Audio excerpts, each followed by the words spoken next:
Wearing its influences very much on its sleeve is Orion Haste, a Contra want-to-be at a budget price available for all the modern consoles as a Ratalaika Games cheap and easy platinum. I will say though that because in part down to controls but in part down to difficulty curve, this is probably not in your easiest selection of Ratalaika game platinums if you go for them. This does require some skill, but nothing too taxing for you to get over the line.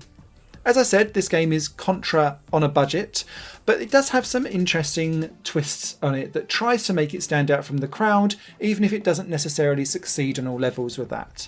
It's a run and gun shooter, but you have 6 axes of shooting, forward, back, diagonally 45 degrees either way, straight up and straight down. But it's quite difficult to aim and run at the same time, and so if you want to aim and take any of those 6 axes really nicely, you have to press and hold a button and stay in your spot.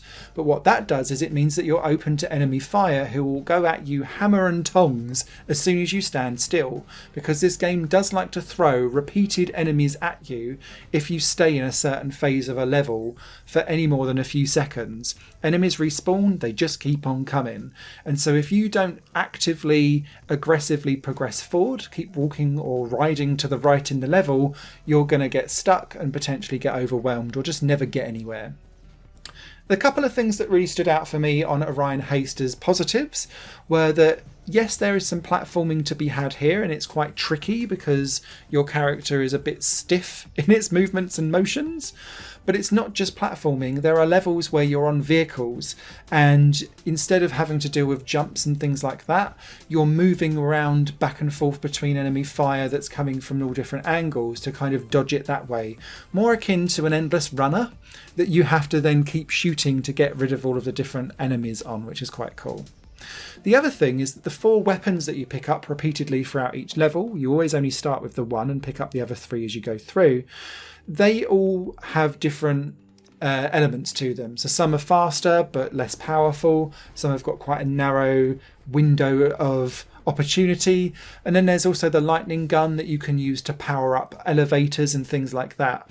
And I feel like it was a bit of a missed opportunity to not explore puzzling with these weapons a little bit more and make them even more accentuated to have different elemental elements or use cases, because outside of bosses that have multiple phases and sometimes weapons are slightly easier to use for certain bosses in certain phases as you go through them, it's kind of a nice to have, but you don't really get to lean into, I'll use this weapon for this now because that's really the best thing for it or the best use case for it. So a little bit of an interesting stride into an area, but it doesn't fully deliver. And that's really the tale across Orion Haste in completion. The levels feel quite cookie cutter compared to lots of these other Contra budget games that you get out there. Graphically, it doesn't do itself any favours by looking like many others that are out there. Musically, things are competent but don't really stand out. And from a control perspective, I felt like I was able to control my character okay-ish, but it did feel like sometimes when I was jumping and trying to land on platforms, sometimes I felt like I was trying to land on hitboxes, and the hitboxes are wider than what the actual graphical platform standpoint looks and feels like. And so you slide off invisibleness. And I was like, huh? And it's jarring when stuff like that happens because your visuals versus your gameplay don't line up. And so it's a little bit of a head spin and a head tail for you, or a tail spin for you, sorry.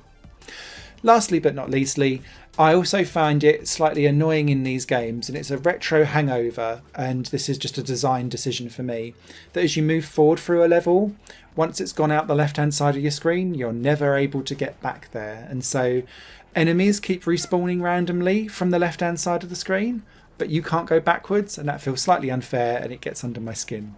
But ultimately, Orion Haste is everything that's a 5 out of 10 game. It's perfectly fine, but it does nothing exceptional or special out of the tin and feels really quite safe.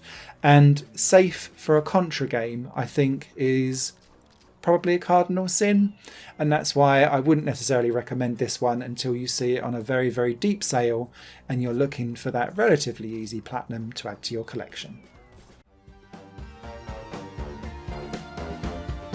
Higher Plane Games is part of the Higher Plane network. a completely independent media outlet supported by people like you. The goal is to create the best possible content that cultivates a richer indie scene for games as well as music and entertainment.